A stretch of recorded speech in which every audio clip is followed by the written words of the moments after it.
Hi പ്രിയമുള്ള സുഹൃത്തുക്കളെ, കഴിഞ്ഞ ദിവസം സമൂഹ മാധ്യമങ്ങളിൽ വൈറലായിട്ടുള്ള ഒരു വാർത്തയുണ്ടായിരുന്നു.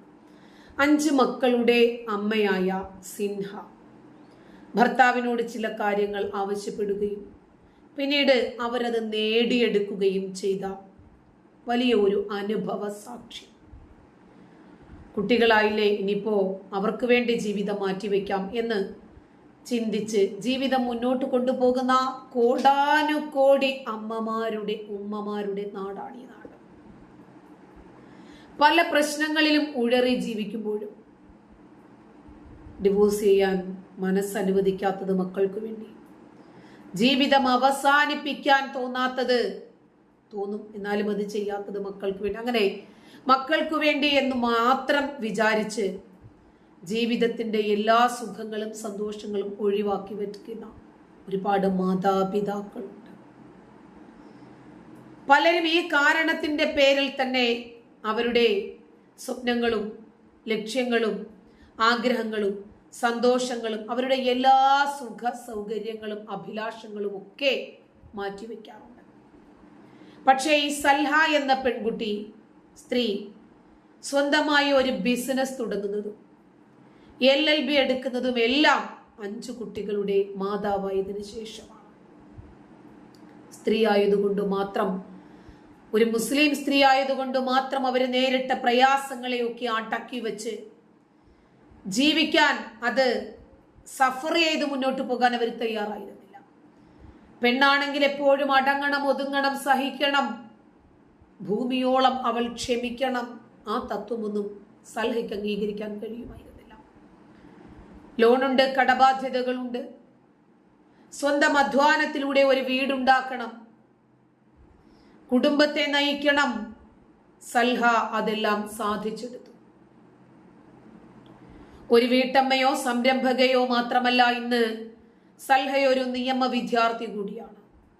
ഇന്നത്തെ അവസ്ഥയിലേക്ക് എത്താൻ സൽഹയ്ക്ക് വേണ്ടി വന്നത് തൻ്റെ ജീവിതത്തിന്റെ പകുതി കാലഘട്ടമായിരുന്നു എന്നവർ പറയുന്നു. പാലക്കാട് ഒരു സാധാരണ മുസ്ലിം കുടുംബത്തിൽ ജനിച്ചു വളർന്ന പെൺകുട്ടിയാണ് സൽഹ ബീഗം. 10ാം ക്ലാസ് വരെ ഗവൺമെന്റ് സ്കൂളിലായിരുന്നു പഠനം. അതിനുശേഷം പിതാവിന്റെ സഹോദരനെ പോലെ വക്കീലാകണമെന്ന് ആഗ്രഹിച്ച് സൽഹ അതിനു വേണ്ടി +2 ഹ്യൂമാനിറ്റീസ് എടുത്ത് പഠിക്കാമെന്ന് തീരുമാനിച്ചു.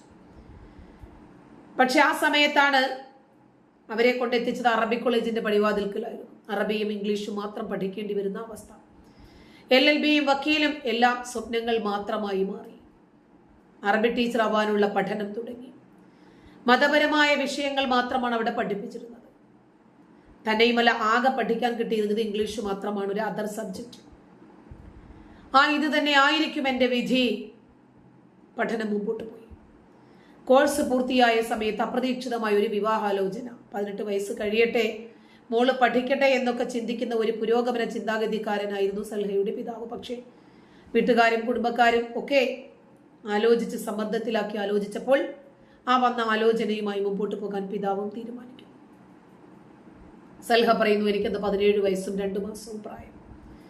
പയ്യനെ കുറിച്ച് മാത്രം അന്വേഷിച്ച് വീട്ടുകാരുടെയോ അവിടുത്തെ സാഹചര്യമോ ഒന്നും നോക്കാതെ എന്നെ കല്യാണം കഴിപ്പിച്ചു എന്ന് സൽഹ പറയും.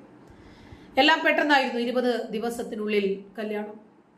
വിവാഹം കഴിഞ്ഞ് 2ാമത്തെ മാസം ഭർത്താവ് ഗൾഫിലേക്ക് തിരിച്ചുപോയി. ഒന്നും അറിയാത്ത പ്രായത്തിൽ ഞാൻ ആ വീട്ടിൽ ഒറ്റപ്പെട്ട അവസ്ഥയായിരുന്നു. പഠിക്കണമെന്ന് താല്പര്യമുണ്ടായിരുന്നെന്നും എൻ്റെ ആഗ്രഹം പലപ്പോഴും ഞാൻ വീട്ടുകാരോട് പറഞ്ഞെങ്കിലും ഒന്നും അവർ സമ്മതിച്ചില്ല. പിന്നീട് സൽഹയുടെ വീട്ടുകാർ പറഞ്ഞു, കല്യാണം കഴിഞ്ഞാൽ അവർ പഠിപ്പിക്കും. പിന്നെ തന്നെയുമല്ല, അവരുടെ വീട്ടിലെത്തിയപ്പോൾ അവരുടെ വീട്ടിൽ അങ്ങനെ കല്യാണം കഴിയുന്ന പെൺകുട്ടികളെയൊക്കെ ജോലിക്കും പഠിക്കാനും ഒന്നും വിടുന്ന പതിവില്ലത്രേ. അങ്ങനെ എൻ്റെ പഠനം അവസാനിപ്പിച്ചു എന്ന് സൽഹ വീട്ടിലെ ജോലികളൊക്കെ ചെയ്ത് അവിടുത്തെ കാര്യങ്ങളൊക്കെ അന്വേഷിച്ച് ആ വീട്ടിനുള്ളിൽ ഇരിക്കുക മാത്രമായിരുന്നു സൽഹയുടെ ജോലി. പിന്നീടുള്ള 1 വർഷം, ഇതിനിടയിൽ 10 ദിവസം വീട്ടിൽ പോയി നിൽക്കാൻ അനുവാദമുണ്ട്. ആ ദിവസം ആകാൻ വേണ്ടിയിട്ട് ഇവർ എണ്ണി കാത്തിരിക്കും. എന്നിട്ട് അവർ പറയുന്നു, എനിക്ക് ഇന്നത്തെ മാതാപിതാക്കളോടും പെൺമക്കളോടും ഒക്കെ പറയാനുള്ളത്, ഒരിക്കലും പെൺകുട്ടികളെ ചെറിയ പ്രായത്തിൽ വിവാഹം കഴിപ്പിച്ച് അയക്കരുത് എന്നതാണ്. ഇത് തന്നെയല്ലേ നമ്മളും പറഞ്ഞുകൊണ്ടിരിക്കുന്നത്. ഒരു കുട്ടിയെ സ്വന്തം വീട്ടിൽ നിന്നും മറ്റൊരിടത്ത് പറിച്ചു നടുന്നത് വലിയ ബുദ്ധിമുട്ടാണ്. അവൾ തൻ്റെ ജീവിത സാഹചര്യങ്ങളിൽ നിന്നും പുതിയ ഒരിടത്തേക്ക് ചെല്ലുമ്പോൾ നേരിടേണ്ടി വരുന്ന ദുരിതങ്ങൾ വളരെ വലുതാണ്. അത് മനസ്സിലാക്കാനുള്ള മാനസിക ബലം പോലും ആ കുട്ടിക്ക് ഉണ്ടാകണമെന്ന് നിർബന്ധമില്ല. ഞാനും ആദ്യം ആ ദുരിതമൊക്കെ അനുഭവിച്ച വ്യക്തിയാണ്. ഞാനും അതെ, സൽഹയും അതെ, ഒരുപാട് ആളുകൾ അതെ. പ്രായപൂർത്തിയായി കാര്യങ്ങൾ സ്വയം മനസ്സിലാക്കി പ്രവർത്തിക്കാൻ കഴിയുന്ന പ്രായത്തിലാണ് മക്കളെ വിവാഹം കഴിപ്പിച്ച് അയക്കേണ്ടത് മാതാപിതാക്കൾ. 1 വർഷം കഴിഞ്ഞു ഭർത്താവ് തിരിച്ചു വന്നപ്പോൾ ഒന്നുകിൽ എന്നെയും കൂടെ കൊണ്ടുപോകണം, അല്ലെങ്കിൽ ഇവിടെ എനിക്കൊപ്പം നിൽക്കണം എന്ന് സൽഹ പറയണം. ഗൾഫിലേക്ക് ഇവരെ കൂടെ കൊണ്ടുപോകാനുള്ള ശേഷി അന്ന് ഭർത്താവിനുണ്ടായിരുന്നില്ല അത്രേ. അതറിഞ്ഞത് വരെ കല്യാണത്തിന് ശേഷമായിരുന്നത്. അപ്പോ അവിടെ പാലക്കാട് ഒരു ഷോപ്പ് തുറന്ന് സ്വന്തം ബിസിനസ്സുമായി മുന്നോട്ട് പോകാമെന്ന് സൽഹ പറയുന്നു. അദ്ദേഹം അവിടെ നിന്ന് വന്ന സമയത്ത് കയ്യിലൊന്നും ഉണ്ടായിരുന്നില്ല. എന്തെങ്കിലും സംരംഭം തുടങ്ങാനുള്ള ചെറിയ തുക പോലും അദ്ദേഹത്തിന്റെ കയ്യിലില്ലായിരുന്നു. ആകെയുള്ള സമ്പാദ്യം എനിക്ക് കല്യാണത്തിന് നൽകി സ്വർണമായിരുന്നു എന്ന് സൽഹ പറഞ്ഞു. ഇതിനിടയിലെ സൽഹ ഗർഭിണിയാകുന്നു. സ്വന്തം കാര്യങ്ങൾക്ക് പോലും ഭർത്താവിന്റെ വീട്ടുകാരെ ആശ്രയിക്കേണ്ടതോർത്ത് ഗർഭകാലത്തെ സകല ശുശ്രൂഷകളും സ്വന്തം വീട്ടുകാരെ തന്നെ സൽഹയ്ക്ക് നൽകുന്നു. സൽഹയെ ആശുപത്രിയിൽ കൊണ്ടുപോകുന്നത് പോലും സ്വന്തം പിതാവായിരുന്നു. അങ്ങനെ മകൾ ജനിച്ചു. സാധാരണഗതിയിൽ കുഞ്ഞുണ്ടാകുമ്പോൾ ഏതൊരാൾക്കും സന്തോഷത്തിന്റെ ദിവസങ്ങളായിരിക്കും. പക്ഷേ സൽഹയ്ക്ക് അത് സഹനകാലഘട്ടമായിരുന്നു.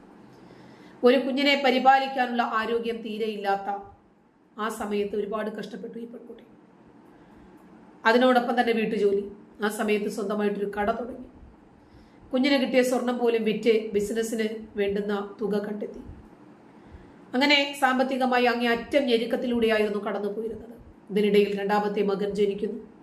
കുട്ടിയായിരിക്കുമ്പോൾ അവന് ആരോഗ്യ പ്രശ്നങ്ങളുണ്ട്. അവനെ ഡോക്ടറെ കാണിക്കുന്നതിന് വേണ്ടി ഹോമിയോപ്പതി ഡോക്ടറെ സന്ദർശിച്ച സമയത്താണ് പഠിക്കണമെന്ന ചിന്ത വരുന്നത് സൽഹയ്ക്ക്. അതിന് പക്ഷേ +2 സയൻസ് ഗ്രൂപ്പ് എടുത്ത് പഠിക്കണമല്ലോ. ചെറിയ കുട്ടികളുടെ അമ്മയായതുകൊണ്ട് വീട്ടിലെ പ്രാരാബ്ദങ്ങളും സൽഹയെ പിന്നോട്ട് വലിച്ചു. പക്ഷേ പഠിക്കണമെന്ന് തീരുമാനിച്ചതുകൊണ്ട് അവരതിൽ നിന്നും പിന്നോട്ട് പോകാൻ തയ്യാറായില്ല, മുന്നോട്ട് തന്നെ പോയി. അങ്ങനെ മോൾ LKGയിൽ പഠിക്കുന്ന സമയത്ത് മോൻ ചെറിയ കുട്ടി, അവളെ സ്കൂളിൽ വിട്ടിട്ട് വീട്ടിലെ മുഴുവൻ പണിയും ചെയ്ത് കുഞ്ഞിനെ സൽഹയുടെ ഉമ്മയെ ഏൽപ്പിച്ച് പഠിക്കാൻ പോയി. ഉച്ചയ്ക്ക് 2 മണിക്കൂർ അതായിരുന്നു ഇവരുടെ ട്യൂഷൻ സമയം. അതിനുശേഷം വീണ്ടും കുഞ്ഞിനെ എടുത്തുകൊണ്ട് അവർ ഭർത്താവിൻ്റെ വീട്ടിലേക്ക് ഓടും. അവിടെ നിന്ന് ബാക്കി പണിയൊക്കെ ചെയ്യും. ഉച്ചയ്ക്ക് എല്ലാവരും കഴിച്ച പാത്രം അടക്കം കഴുകണം. ഇത് ഇവർ കഴുകാൻ വേണ്ടിയിട്ട് മാറ്റി വെച്ചിട്ടുണ്ടാവും. അതെല്ലാം ഇവർ ചെയ്യേണ്ട ജോലിയാണ്. ഒരു പരിഭവവും കൂടാതെ ഇവരെല്ലാം പണിയും ചെയ്ത് രാത്രി കുഞ്ഞുങ്ങളുടെ കാര്യങ്ങളും ഭർത്താവിൻ്റെ കാര്യങ്ങളും ഒക്കെ കഴിഞ്ഞ് കിട്ടുന്ന സമയത്ത് പഠിക്കും. അങ്ങനെ എങ്ങനെയൊക്കെയോ ഒരു +2 63% മാർക്കോടുകൂടി പാസ്സായി. സയൻസ് ഗ്രൂപ്പ് പാസ്സാകുന്നു. ഈ മാർക്ക് ചിലപ്പോൾ വലിയ കാര്യമായിരിക്കില്ല എന്ന് അവർ പറയുന്നത് വലിയ കാര്യം തന്നെയാണ് സൽഹ. ഇത് സൽഹയെ സംബന്ധിച്ച് ഫസ്റ്റ് റാങ്കാണ്. എല്ലാവരെയും സംബന്ധിച്ചത് ഫസ്റ്റ് റാങ്കാണ് സൽഹ. അത്രയ്ക്ക് കഷ്ടപ്പാട് സഹിച്ചല്ലോ, ബുദ്ധിമുട്ട് സഹിച്ചല്ലോ, പഠിക്കാനുള്ള ആഗ്രഹം ഉണ്ടായിരുന്നല്ലോ, ചെയ്യേണ്ടുന്നതെല്ലാം ചെയ്തല്ലോ. ആ പെൺകുട്ടി അവരുടെ ജീവിതത്തിൽ ഏറ്റവും പ്രധാന സ്വാധീനം ചെലുത്തുന്ന വ്യക്തി ആരാണെന്ന് ചോദിച്ചപ്പോൾ ഒറ്റ ഉത്തരം, പിതാവ്. പാപ്പയെ ചുറ്റിപ്പറ്റിയായിരിക്കും ഓരോ പെൺമക്കളുടെയും ജീവിതം. വിവാഹിതയായി മറ്റൊരു വീട്ടിലേക്ക് പോയാൽ പോലും എന്താവശ്യത്തിനും ഏത് കാര്യത്തിനും ആദ്യം വിളിക്കുന്നത് പിതാക്കന്മാരെ തന്നെയായിരിക്കും. ഒരു വിളിക്കപ്പുറം പിതാവ് ഓടിയെത്തുമെന്ന് അവർക്കറിയാം. അതാണ് ആത്മബന്ധം. അങ്ങനെ തന്നെ സൽഹയ്ക്കും ആ പിതാവിനെ സാമൂഹ്യ പ്രവർത്തനങ്ങളും മറ്റുമൊക്കെയായി ജീവിച്ചിരുന്ന ഒരു സാധാരണക്കാരനായിരുന്നു പിതാവ്. സൽഹയെ സംബന്ധിച്ച് പിതാവ് വലിയൊരു മനുഷ്യനായിരുന്നു. ഇവരുടെ ഒരുപാട് വിഷമഘട്ടത്തിൽ ഒപ്പം നിന്ന വ്യക്തി, വലിയ മനസ്സിന് ശക്തി. അതങ്ങനെയാണല്ലോ, പിതാവ് എപ്പോഴും എല്ലാ മക്കൾക്കും ഒരു പവർ തന്നെയാണ്. അങ്ങനെ സൽഹ തിരിച്ചറിഞ്ഞു. കുടുംബ പ്രശ്നങ്ങൾ, ബുദ്ധിമുട്ടുകളൊക്കെ അവരെ ഏറെ കഷ്ടപ്പെടുത്തിയ കാലത്ത് ഉപ്പ പറയുമായിരുന്നു, അത്രയും നിനക്ക് ഞാനുണ്ടെന്ന് ആശ്വസിപ്പിക്കുമായിരുന്നു. ആ വൈകാരികത അവൾക്കൊരു ശക്തിയായിരുന്നു. വാപ്പയ്ക്ക് വാപ്പ കൂടെ ഉണ്ടാകും എന്നുള്ള ആ ഒരു തിരിച്ചറിവ് ജീവിതത്തിൽ പലതും നേടാൻ സൽഹയെ പ്രേരിപ്പിച്ചു. പൊതുവെ പെൺകുട്ടികളെ കൊണ്ട് ഒന്നും സാധിക്കില്ല, ഒറ്റയ്ക്കൊന്നും ചെയ്യാൻ പറ്റില്ല, ബിസിനസ് നടത്താൻ പറ്റില്ല തുടങ്ങിയ സമൂഹത്തിന്റെ ഒരുപാട് കുത്തുവാക്കുകളും പരിഹാസങ്ങളും ഒക്കെ ഏറ്റുവാങ്ങിയ ഒരു കാലം സൽഹയ്ക്കും ഉണ്ടായിരുന്നു എന്ന് സൽഹ പറയുന്നു. പക്ഷെ അന്നൊക്കെ കൂട്ടായി ധൈര്യം പകർന്നൊപ്പം നിന്നത് പിതാവാണ്. എന്ത് സങ്കടം വന്നാലും ആദ്യം ഉപ്പയെ വിളിക്കും. ഒരു ദിവസം രാത്രി ഒരുപാട് വിഷമങ്ങളും സങ്കടങ്ങളുമായിരുന്ന് കരഞ്ഞു. നേരം വെളുത്തിട്ട് വേണം ഉപ്പയുടെ അടുത്ത് ചെല്ലാൻ, സങ്കടം പറഞ്ഞു തീർക്കാനെന്ന് വിചാരിച്ചു. രാത്രി 3 മണിക്ക് പോലും ഉറങ്ങാതെ കരഞ്ഞുകൊണ്ടിരുന്നു. അപ്പോൾ ഉപ്പയെ ഫോണിൽ വിളിച്ചാലോ എന്ന് തോന്നി. പിന്നെ ബുദ്ധിമുട്ടിക്കണ്ടല്ലോ എന്ന് വിചാരിച്ച് വിളിച്ചില്ല. നേരം വിളിക്കാൻ കാത്തിരുന്നു. 8-9 മണിയായി കാണും. വീട്ടിലേക്ക് പോകാമെന്ന് കരുതിയ സമയത്ത് അവിടെ നിന്നും ഒരു ഫോൺ കോൾ. ഉപ്പ വിളിച്ചിട്ട് എഴുന്നേൽക്കുന്നില്ല. അങ്ങനെ സൽഹയുടെ സഹോദരൻ പറയുന്നു, കേട്ട പാതി കേൾക്കാത്ത പാതി. സൽഹ വീട്ടിലേക്ക് ഓടുന്നു. ഭർത്താവിൻ്റെ വീട്ടിൽ നിന്നും 1 കിലോമീറ്ററിനടുത്ത് ദൂരമേ സൽഹയുടെ വീടുമായിട്ടുണ്ടായിരുന്നു. ആ ദൂരം 100 കിലോമീറ്ററായിട്ട് അന്ന് സൽഹയ്ക്ക് അനുഭവപ്പെടുവാണത്രേ. ഓടി അലച്ച് ഉപ്പയുടെ അടുത്തെത്തി. ഉപ്പയെ വിളിച്ചു നോക്കി, പൾസ് ചെക്ക് ചെയ്തു. ഉപ്പ മരിച്ചു. ആ നിമിഷമാണ് സൽഹ അറിയുന്നത്.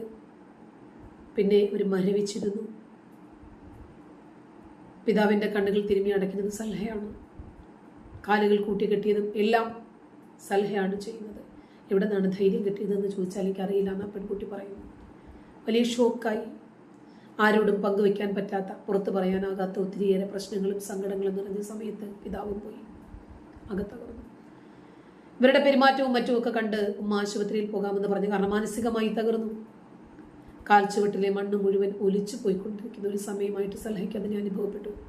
ഉപ്പ പോയി എന്ന് ഓർക്കുമ്പോൾ നെഞ്ചിടിപ്പ് കൂടുമെന്ന് അവർ പറയുന്നു. കൈകാലുകൾ മരവിക്കും. നിന്നിടത്ത് നനങ്ങാൻ പോലും പറ്റാത്ത ഒരു അവസ്ഥയുണ്ടാവും. ഒരു പെൺകുട്ടിയെ സംബന്ധിച്ച് അവരുടെ അച്ഛൻ എത്രമാത്രം പ്രാധാന്യമുള്ള വ്യക്തിയാണ് എന്ന് ഇത്തരം സന്ദർഭങ്ങളിൽ മാത്രമേ നമുക്ക് തിരിച്ചറിയാൻ കഴിയൂ.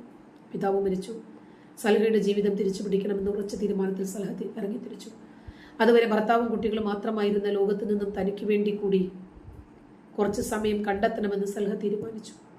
ഉപ്പ ചെയ്ത സാമൂഹ്യ പ്രവർത്തനങ്ങൾ സൽഹ തുടരാൻ തീരുമാനിച്ചു. അദ്ദേഹത്തിന് വേണ്ടി എന്തെങ്കിലുമൊക്കെ ചെയ്യണമെന്നും ഈ മകൾ ആഗ്രഹിച്ചു. അന്നുവരെ ജീവിച്ചു തീർത്തതുപോലെ ഇനി പറ്റില്ല. തന്റെ പ്രയാസങ്ങൾ ചെന്ന് പറയാൻ മറ്റൊരു ഇടമില്ല. സ്വന്തം കാലിൽ നിന്നുകൊണ്ട് പ്രശ്നങ്ങൾ സാധൂകരിക്കാൻ, ലഘൂകരിക്കാൻ, പരിഹരിക്കാൻ സാധിക്കണമെന്ന തിരിച്ചറിവുണ്ടായതും പിതാവിന്റെ മരണശേഷമാണ്. അതിനിടയിൽ കുടുംബത്തിൽ ഒരുപാട് പ്രശ്നങ്ങൾ. സാമ്പത്തികമായി സൽഹയും ഭർത്താവും ഏറെ ബുദ്ധിമുട്ടിയ ഒരു സമയം. കുറെ അധികം പൈസ നഷ്ടപ്പെട്ടു. വലിയൊരു തുക ലോണായി സൽഹ സ്വന്തമായി ബ്ലോഗിങ്ങും മറ്റും ചെയ്തു. സാമ്പത്തിക ഇടപാടുകളിൽ ഭർത്താവിനെ പറ്റിയ പിശകാണ് കുടുംബത്തിലെ വലിയ ബുദ്ധിമുട്ടിലേക്ക് തള്ളിവിട്ടത്. വീട്ടുകാരും കുടുംബക്കാരും ഒക്കെ സൽഹയെ കുറ്റപ്പെടുത്തിയ സമയം ഉണ്ടായിരുന്നു. ഭർത്താവിന്റെ വരുമാനത്തിനനുസരിച്ച് ജീവിച്ചിരുന്നെങ്കിൽ ഇങ്ങനെ സംഭവിക്കത്തില്ല എന്ന് എല്ലാവരും കുറ്റപ്പെടുത്തി. ഒരാവശ്യത്തിന് ഭർത്താവിന് മുന്നിൽ കൈ നീട്ടാത്ത സൽഹ ഒരു പ്രശ്നമുണ്ടായപ്പോൾ അവിടെയും കുറ്റക്കാരിയായി മാറി. പക്ഷെ എല്ലാത്തിനും സൽഹയ്ക്ക് താങ്ങും തണലുമായി നിന്ന പിതാവും ഇന്നില്ല. വാപ്പയുള്ളിടത്തോളം കാലം സങ്കടങ്ങൾ ചെന്ന് പറയാൻ ആളുണ്ടായിരുന്നു. ഇനി ആ ഇടവുമില്ല. ഇത് തിരിച്ചറിഞ്ഞ നിമിഷം ഭർത്താവിനോട് എനിക്കൊരു 3 വർഷം സമയം തരണമെന്ന് ആദ്യമായിട്ട് ആവശ്യപ്പെട്ടു. എൻ്റെ ജീവിതത്തിൽ നിന്നും ഒരു 3 വർഷം ഞാൻ എനിക്ക് വേണ്ടി എടുക്കാൻ പോകുകയാണ്. ഇത്രയും നാൾ ഞാൻ നിങ്ങൾക്കും കുട്ടികൾക്കും കുടുംബത്തിനും വേണ്ടിയാണ് ജീവിച്ചത്. ഇനിയുള്ള 3 വർഷങ്ങൾ ഞാൻ എനിക്ക് വേണ്ടി ജീവിക്കും. എനിക്ക് പഠിക്കാൻ വേണ്ടിയായിരുന്നു ഞാൻ ആ വർഷം ചോദിച്ചത് എന്നവർ പറയുന്നു. ഇടയ്ക്ക് അവര് BSc സൈക്കോളജി പൂർത്തിയാക്കി. അതിൻ്റെ തുടർ പഠനത്തിനായിട്ട് 3 വർഷം മതിയാകുമെന്നാണ് ഇവർ കരുതിയത്. പക്ഷെ അവിടെയും ഇവർക്ക് വലിയൊരു ചതി സംഭവിച്ചു. അണ്ണാമലൈ സർവകലാശാലയിൽ നിന്നായിരുന്നു ഇവർ BSc സൈക്കോളജി എടുത്തത്. പക്ഷെ ആ കോഴ്സിന് UGC അഫിലിയേഷനും ഇല്ല. പുതിയ അഡ്മിഷൻ കിട്ടത്തില്ല. പിന്നീട് അത് വീണ്ടും പോയി പഠിക്കാൻ സാധിക്കില്ല എന്ന കുറ്റപ്പെടുത്തലുകളും ഒക്കെ ഉണ്ട്. അങ്ങനെ 5 മക്കളും വീട്ടിലെ കാര്യങ്ങൾ എല്ലാം കഴിഞ്ഞ് പഠിക്കാൻ പോകാൻ പറ്റത്തില്ലെന്ന് പറഞ്ഞു. പക്ഷേ യൂട്യൂബിൽ നിന്നും അത്യാവശ്യം നല്ല വരുമാനം അവർക്കുണ്ടായി. അങ്ങനെ അത് കുറഞ്ഞു പോകുമെന്നായിരുന്നു വീട്ടുകാരുടെയൊക്കെ പേടി. പക്ഷേ മുന്നോട്ട് പോകണം എന്ന തീരുമാനത്തിൽ അവർ ഉറച്ചു നിന്നു. കോളേജിൽ ചെന്നപ്പോൾ അവിടെ ഒരു സർട്ടിഫിക്കറ്റ് വേണം, ഇക്വലന്റ് സർട്ടിഫിക്കറ്റ്. അതില്ലാത്തതിൻ്റെ പേരിൽ 3 വർഷത്തെ LLB കോഴ്സ് 5 വർഷം പഠിക്കണമെന്ന് പറഞ്ഞു. അങ്ങനെ അവർക്കത് സെറ്റാകത്തില്ല. ഭർത്താവ് വരെ പറഞ്ഞു ബാംഗ്ലൂരിലേക്ക് പഠനം ഒരു ബാലികേറാൻ മലയായിട്ട് അവർക്ക് തോന്നി. 21 വർഷങ്ങൾക്ക് മുമ്പ് തനിക്ക് കൈവിട്ടു പോയ ജീവിതം തിരിച്ചു പിടിക്കാനാണ് സൽഹ മുന്നിട്ടിറങ്ങിയത്. തടസ്സങ്ങളേറെ ഉണ്ടാകും. അവർ പഠിക്കാൻ തീരുമാനിച്ചു. താൻ വിചാരിച്ച കോഴ്സിന് അഡ്മിഷൻ കിട്ടില്ല എന്നറിഞ്ഞപ്പോൾ സ്വപ്നം ഉപേക്ഷിച്ചാലോ എന്ന് തോന്നി. പിന്നീട് അമ്മ എങ്ങനെയെങ്കിലും പഠിക്കാൻ പോകണമെന്ന് പറഞ്ഞു. പിന്നീട് ഒരു കാലത്ത് തങ്ങൾ തന്നെ എന്തിനാണ് പഠനം ഉപേക്ഷിച്ചത് എന്ന് ചോദിക്കുമെന്ന് പറഞ്ഞ് മകൾ സൽഹയെ പ്രോത്സാഹിപ്പിച്ചു. മക്കള് അങ്ങനെ LLBക്ക് ചേർന്നു. 5 കുട്ടികളുടെ അമ്മയായതിനു ശേഷമാണ് പഠനം വീണ്ടും തുടർന്നത്.